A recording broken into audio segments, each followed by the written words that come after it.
Have the question repeated.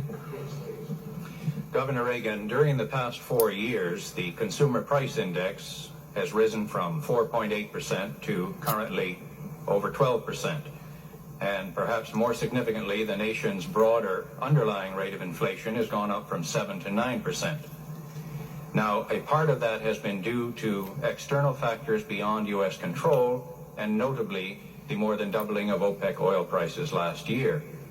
Which leads me to ask you whether, since the United States remains vulnerable to such external shocks, can inflation in fact be controlled? If so, specifically what measures would you pursue? Mr. Ellis, I think this idea that has been spawned here in our country that inflation somehow came upon us like a plague and therefore it's uncontrollable and no one can do anything about it is entirely spurious. And it's dangerous to say this to the people. When Mr. Carter became president, inflation was 4.8%, as you said. It had been cut in two by President Gerald Ford. It is now running at 12.7%. President Carter also has spoken of the new jobs created. Well, we always, with the normal growth in our country and increase in population, increase the number of jobs. But that can't hide the fact that there are 8 million men and women out of work in America today, and 2 million of those lost their jobs in just the last few months. Mr. Carter had also promised that he would not use unemployment as a tool to fight against inflation.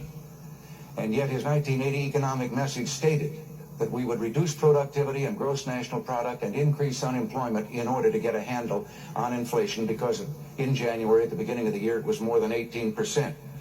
Since then, he has blamed to the people for inflation OPEC.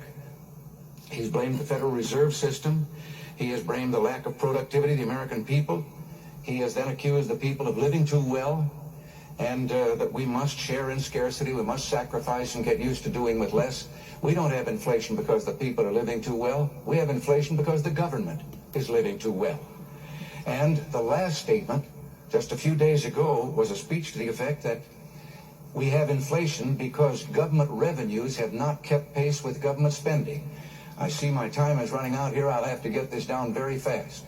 Yes, you can lick inflation by increasing productivity and by decreasing the cost of government to the place that we have balanced budgets and are no longer grinding out printing press money, flooding the market with it because the government is spending more than it takes in. And my economic plan calls for that. The president's economic plan calls for increasing the taxes to the point that we finally take so much money away from the people that we can balance the budget in that way. But we will have a very poor nation and a very unsound economy if we follow that path.